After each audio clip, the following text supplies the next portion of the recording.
네, 안녕하세요. 여러분, 한 주간 잘 지내셨죠? 네, 오늘 4주차 수업을 시작하도록 하겠습니다. 네.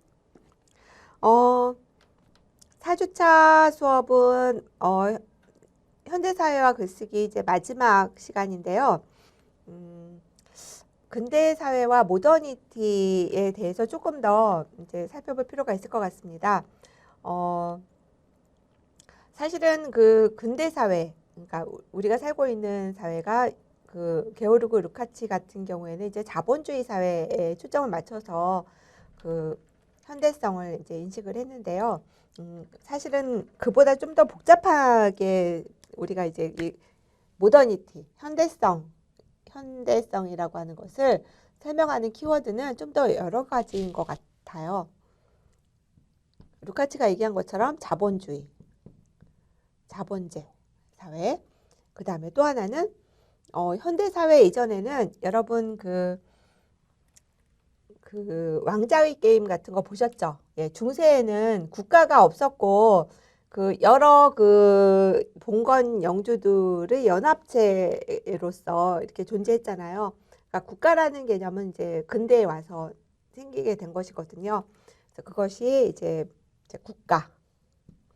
근데 이 하나의 국가를 국가이게끔 해주기 위한 그런 그 우리는 한 국가의 시민이야라는 것들을 가능하게 해주는 뭔가가 있어야 되잖아요. 그것이 뭐 같은 지역 그리고 같은 인종 뭐 같은 혈족 또 같은 역사 뭐 이런 것들을 이제 공유하는 그런 그 집단이어야 되지 그것이 이제 국가로서의 그런 결속력을 가질 수 있을 텐데요. 그런 것들을 통틀어서 이제 민족이라고 하죠. 네. 그래서 캐피탈리즘, 예, 그 국가, 스테이트, 민족, 네이션.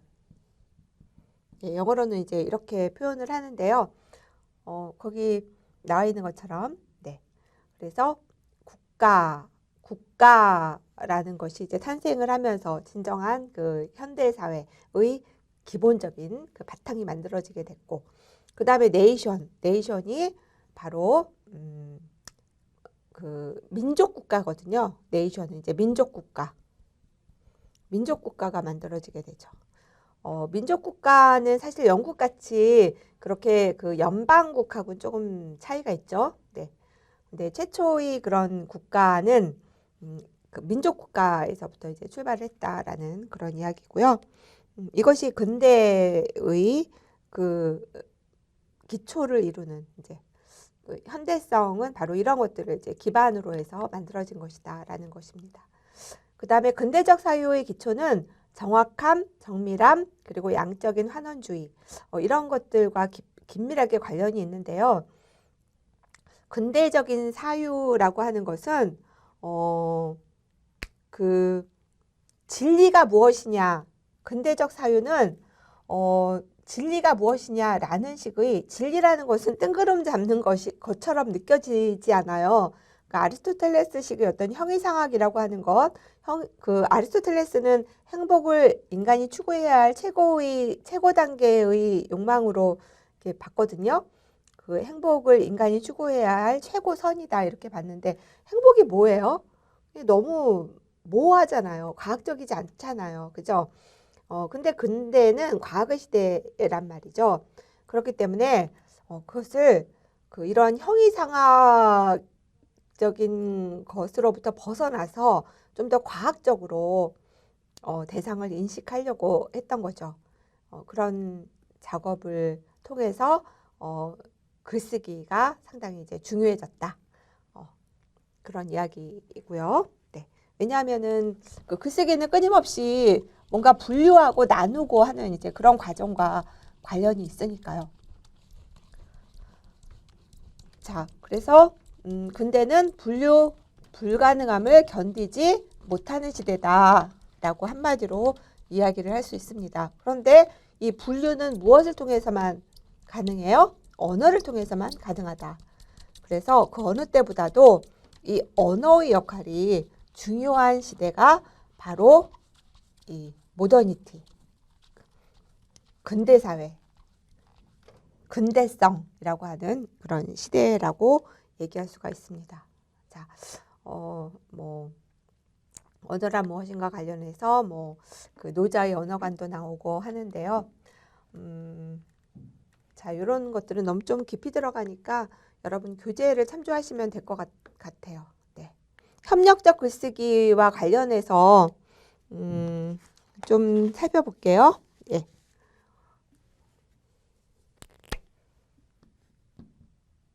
여러분 교재에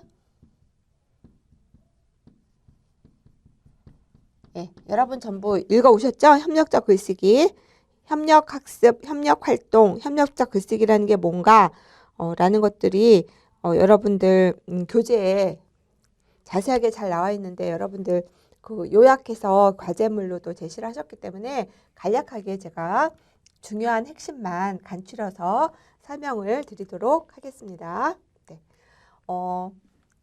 우리가 이제 하려고 하는 협력적 글쓰기라는 건 뭔가 하면요. 첫 번째로는 자유글쓰기. 하나의 주제를 가지고 하나의 주제를 제가 드리면 여러분들이 자유롭게 글을 쓰시는 거예요. 자유롭게.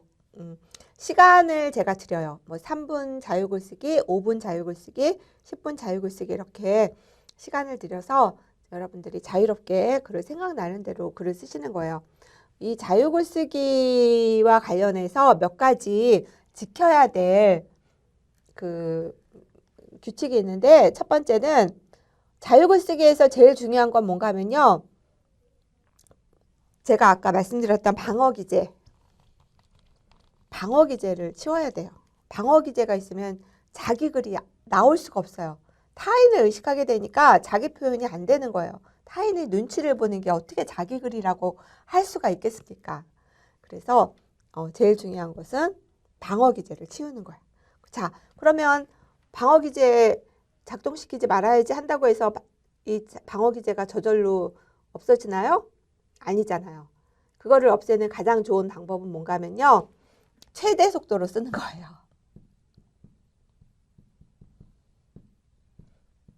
그러니까 생각하기 전에 머릿속에서 딱 떠오르는 거를 곧바로 펜으로 옮겨 적는 거죠. 그러니까 최대 속도, 가장 빠른 속도로 자기 머릿속에 그때그때 그 떠오르는 생각의 속도가 얼마나 빨라요? 빛의 속도만큼 빠를 거예요. 그거를 가장 빠른 속도로, 그러니까 최대 속도로 받아 적는 거죠. 그러니까 뇌에서 우리의 이성을 거치지 않고 곧바로 손끝으로 옮기는 그런 글쓰기.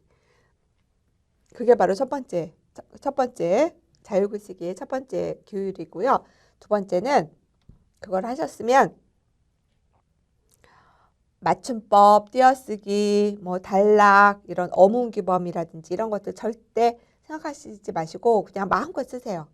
뭐 맞춤법 틀려도 되고 최대한 자유롭게. 빨리 쓰고 뭐 자기가 알아볼 수만 있으면 돼요. 맞춤법 띄어쓰기 뭐 이런 거 고민하지 마시고 그냥 막 쓰세요. 그 다음에 최대 속도로 자유롭게 그리고 쉬지 않는 거. 이것도 중요해요.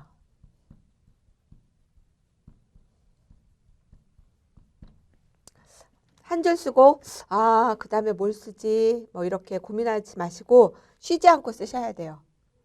자, 이 세 가지 규칙을 지켜서 글을 쓰시면 돼요. 자, 여러분 지금 혹시 필기도구 준비되셨나요? 자, 다음 시간부터는 여러분 필기도구를 좀 준비를 해주세요. 네, 수업 시간에 글쓰기 연습했던 그런 내용들을 여러분들 과제란에 올려주시면 그거 보고 제가 여러분들이 제대로 이해했나 파악해서 제대로 이해 안 된 분들 같은 경우에 첨삭을 하도록 하겠습니다. 네, 그러니까 자유글쓰기 최대 속도로 가장 자유롭게 쉬지 않고 이렇게 글을 쓰는 거죠. 자유글쓰기를 하고 이 자유글쓰기는요 글의 재료를 이렇게 다듬어 놓는 단계예요. 자, 요리의 비유를 하자면 요리사가 요리를 하려면 먼저 필요한 재료들을 다 이렇게 손질해 놓잖아요. 그쵸? 예. 좋은 요리를 만들려면 최대한 거기에 들어갈 재료들을 빠짐없이 골고루 다 이렇게 좀 그 다듬어 놓고 하는 그런 과정이 필요해요. 그러니까 자유글쓰기는 최대한 글재료, 글에 들어갈 재료를 많이 다듬어 놓는 단계라고 할 수 있어요. 그러니까 여기에 있는 게 다 들어가는 게 아니죠. 여러분 재료를 다듬어 놨다고 해서 그 재료를 다 쓰는 건 아니잖아요. 필요에 따라서는 뭐 뺄 거 빼고 또 들어가야 될 게 있으면은 여기에 준비 안 된 것도 더 갖다가 이제 준비를 하게 되고 이렇게 되는 거죠. 네. 그 다음 자유글쓰기를 했으면 자유글쓰기 두 번째 단계는 여러분들 스스로가 이때는 방어기제를 완전히 제거해서 방어기제를 무장해제시키는 방법이잖아요. 이 세 가지가. 그러니까 방어기제 없이 최대한 여러분들이 쓰고 싶은 글을 쓰는 거예요. 그리고 나서 두 번째는 여러분들이 아주 비평가적 마인드를 가지고 그러니까 내가 편집자다. 내가 책을 내서 이 책을 독자에게 판매하는 사람이다. 그렇다면 이 글이 독자가 읽을 만한 글이 되어야 되겠죠. 그러려면 편집자적 마인드로 이 글이 독자에게 읽히려면 어떤 부분을 어떻게 고쳐야 되는가라는 것에 대해서 고민하는 사람이 편집자잖아요. 그러니까 이 편집자적인 아주 그 냉철한 비평가이자 편집자적인 마인드로 퇴고를 하셔야 돼요.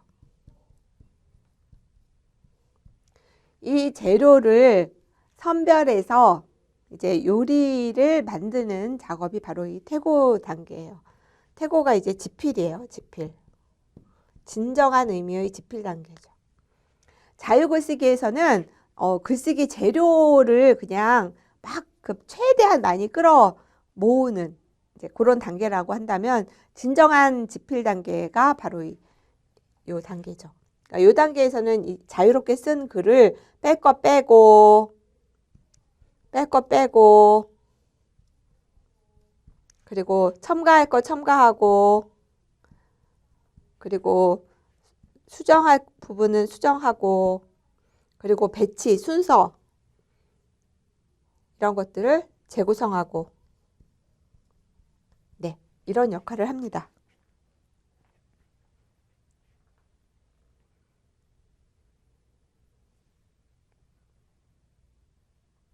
자, 이런 역할을 해서 자유글쓰기를 해서 퇴고를 하고 그 다음에 이제 세 번째 하는 게 뭔가 하면은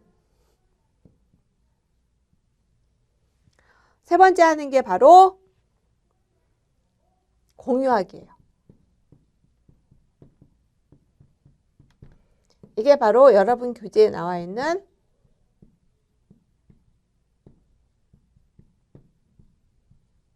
협력학습이라고 하는 겁니다. 협력학습. 네, 글 공유하기 단계. 그래서 협력학습 단계에서 그 많은 그 이제 조별로 같이 모여서 한 사람이 글을 읽고 나머지 학생들은 그 글에 대해서 어떻게 해주냐면요. 그 글을 발표하고 나면 나쁜 점은 얘기하면 안 돼요. 공유하기 1단계. 제일 먼저.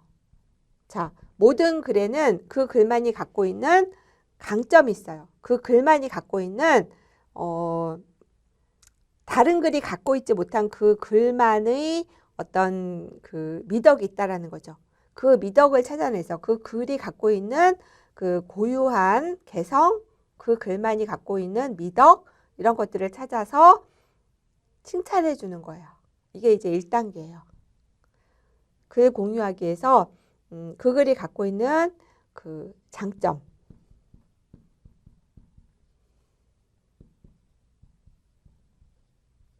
장점을 발표해 줘요. 그래서 뭐 5명 있다. 한 조언이다. 그러면 이 A라는 사람이 발표를 하죠. 그러면 이렇게 돌아가면서 A 글에서 내가 생각하기에 A 글의 가장 큰 장점은 뭐다. 그다음에 B가 얘가 생각하는 A의 글의 장점이 뭐다. 뭐 이런 그 좋은 점을 다 이야기를 해줘요. 자, 이게 바로 1단계예요. 자, 그러면 글 쓴 사람은 이런 그 장점들을 듣고 나서 자기가 취할 부분은 취하고 그렇지 않은 부분은 취하지 않아요. 그래서 취할 부분을 취해서 두 번째 어떻게 한다? 또 한 번 퇴고를 하는 거죠. 자, 독자들의 의견을 최대한 반영해서. 네. 자, 여러분 교재에 보면은 그 독자의 문제가 제일 뒷부분에 나오는데요. 그 부분은 제가 중간에 좀 그 순서를 바꿔서 다루려고 해요. 독자의 문제가 너무 중요하기 때문에. 좋은 글은 독자가 그 자진해서 자기 시간과 노력을 투자해서 기꺼이 자신의 가처분 시간에 기꺼이 자기가 찾아서 읽는 그런 글이 정말 탁월하고 좋은 글이라고 할 수 있는 거잖아요. 그러니까 독자가 이거 친구 거니까 재미없는데 읽어줘야지 이게 아니라 정말 자기가 좋아서 이 글은 내가 정말 재밌고 정말 나에게 유익하다라고 해서 자신의 시간과 그 노력, 책을 읽는 그 노력을 스스로 투여해서 그 책을 읽는 것, 어떤 글을 읽는 것, 이것이야말로 그 독자를 유인하는 그 전략이죠. 독자로 하여금 그렇게 읽을 수 있게 하는 것이 독자의 유인 전략인데요. 그 부분이 여러분 교재 뒷부분에 있거든요.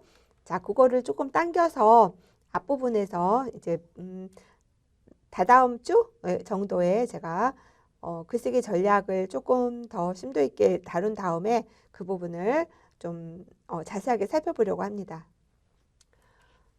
자, 퇴고를 했어요. 퇴고를 하고 나서 이 과정이 무한히 반복이 되는 거예요. 퇴고하고 그 다음에 시간이 되면은 또 공유를 하죠.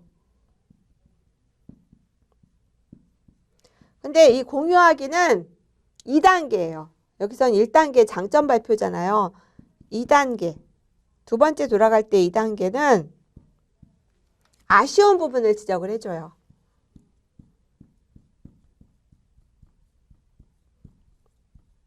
그 글의 미덕은 알았어요. 근데 이 부분은 좀 사족 같고 이 부분만 없으면 이 글이 갖고 있는 강점이 좀 더 돋보일 텐데 라는 측면에서 그 각각의 글이 갖고 있는 아쉬운 부분, 완벽한 글은 없으니까 모든 글은 그 자체 내에 뭔가 아쉬운 측면을 반드시 갖고 있게 마련이잖아요.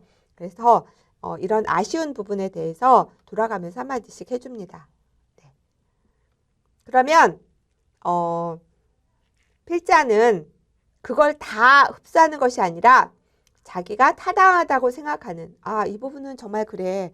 이 부분은 내가 좀 새겨들을 만해. 뭐 이런 부분에 한해서 취사 선택해서 받아들여서 그걸 바탕으로 해서 다시 뭘 해요? 퇴고로 가는 거죠. 퇴고. 자, 이런 과정이 계속해서 반복이 돼요. 자기가 만족할 때까지. 자, 그러니까 이 글은요, 끊임없이 대화의 과정이라는 걸 알 수 있어요. 나 혼자 고민해서 나 혼자 이게 마음에 안 들어 해서 고치고 또 고치고 또 고치고 그런 식으로 글을 썼던 작가가 있어요. 여러분도 잘 아시는 소나기의 작가 황순원 작가가 바로 그런 작가이신데요. 제가 박사 논문을 황순원 소설을 가지고 했어요. 황순원의 장편 소설 중에 1월이라는 작품이 있는데 그 1월이라는 작품을 가지고 제가 박사 논문을 썼는데 그 황순원 소설가가 어떤 분이셨냐면은 본인이 쓴 글을 계속해서 고치세요. 평생을 고치셨던 분이에요. 그러니까 끊임없는 개작의 연속인 거죠. 근데 1월이라는 작품은 처음 그 월간문학의 그러니까 월간지죠. 월간지에 연재됐던 작품인데요. 그 작품을 단행본으로 내실 때 그 굉장히 많이 고치세요. 거의 뭐 개작 수준이에요. 그래서 그 주인공만 갖고 뭐 이야기가 거의 바뀌었다 할 정도로 그 연재했던 작품을 이제 작품집으로 낼 때는 대부분 그 별로 안 바뀌고 이렇게 그 작품집으로 나오는 경우가 대부분이거든요. 근데 굉장히 많이 바뀌어서 단행본이 나왔어요. 그리고 나서 단행본을 그 개정판을 낼 때마다 끊임없이 손을 보세요. 그만큼 꼼꼼하게 문장을 다듬고 또 다듬고, 그리고 조금 마음에 안 드는 부분이 있으면은 또 빼고 또 새로운 부분을 삽입하고 막 이런 식으로 하셨죠. 그래서 제가 그 작품으로 이제 그 박사 논문을 쓰면서 너무 힘들었던 부분이, 너무나 많은 개작을 하셔서 어떤 부분을 어떻게 개작해 갔는가, 그 개작 과정 자체가 사실은 그 너무나 그것을 도표화 시켜서 이렇게 어디가 어떻게 바뀌었고 이게 왜 바뀌었고 이런 것들을 설명해야 되잖아요. 거기에 이제 작가 의식의 변모 과정이나 이런 것들이 담겨 있는 거니까. 그래서 그런 과정이 너무 힘들었던 기억이 나요. 그러니까 물론 그런 분들도 계셔요. 스스로 그 본인 스스로 자기가 글을 쓰고 쓴 글에 대해서 끊임없이 개작을 하는 그런 분들도 분명 계세요. 하지만 진정한 협력 학습이라고 하는 것은 그것을 그 개작이나 이런 수정 작업 이런 것들을 혼자서 하는 것이 아니라 더불어 같이 하는 거예요. 내가 갖고 있는 강점을 나보다 더 잘 알 수 있는 사람은 독자거든요. 여러분 그렇지 않아요? 나는 몰랐는데 어떤 친구가 나보고 야 너는 굉장히 착해 하면 나 하나도 안 착한데? 아니야 너 착해. 자, 누구 말이 더 맞을까요? 다른 친구가 느꼈던 나도 나고, 또 그렇지 않다고 부인했던 나도 나예요. 그 접점, 타인이 보는 나와 내가 보는 나의 그 접점 어딘가에 아마 나라는 사람의 정체성이 있을 거예요. 그리고 친구가 얘기한 것도 나고 내가 생각하는 나도 나예요, 분명히.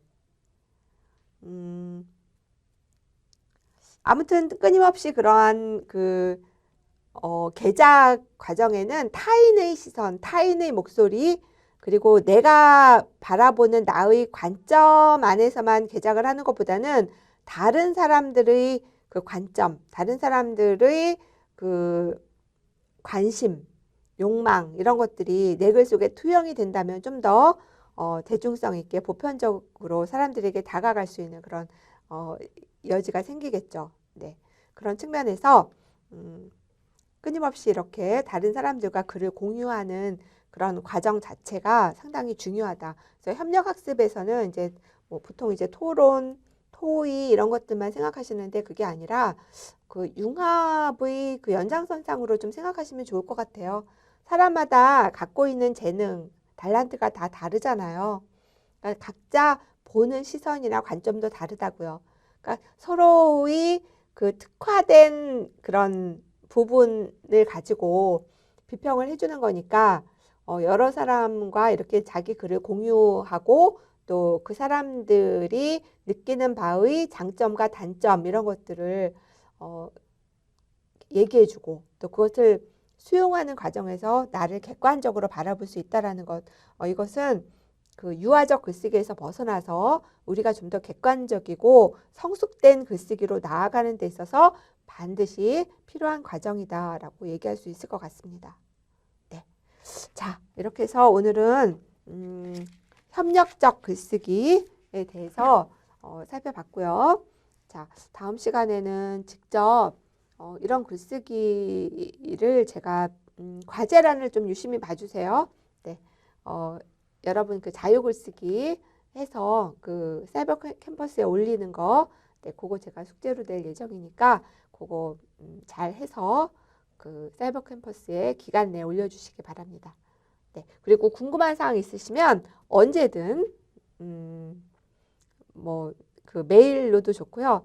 또 그 사이버 캠퍼스에 그 문의하는 항목이 있죠. 예, 거기서 문의하셔도 좋고 뭐 여러 루트가 있으니까 저는 뭐 메일로 문의해 주시는 게 가장 좋긴 합니다. 네, 그렇게 해주시면 제가 나름껏 성심성의껏 여러분들에게 답변을 드리도록 하겠습니다. 네. 그리고 오리엔테이션 시간에 말씀드렸어야 되는데 제가 중간고사, 기말고사에 대해서 말씀 안 드렸죠. 네, 그 부분을 빠뜨렸네요. 중간고사는 그 과제물로 대체할 거고요. 그 다음에 기말고사는 이게 글쓰기 수업이다 보니까 여러분 그 주어진 시간 안에 사이버 캠퍼스에 이렇게 접속을 하셔서 글쓰기, 그러니까 제가 제시하는 글쓰기를 하는 거, 그것으로 기말고사를 치르도록 하겠습니다. 네, 그렇게 아시고요. 또 자세한 것은 기말고사 그 기간 조금 다가올 때 그때 다시 한번 말씀드리도록 하겠습니다. 네, 자, 수고하셨습니다.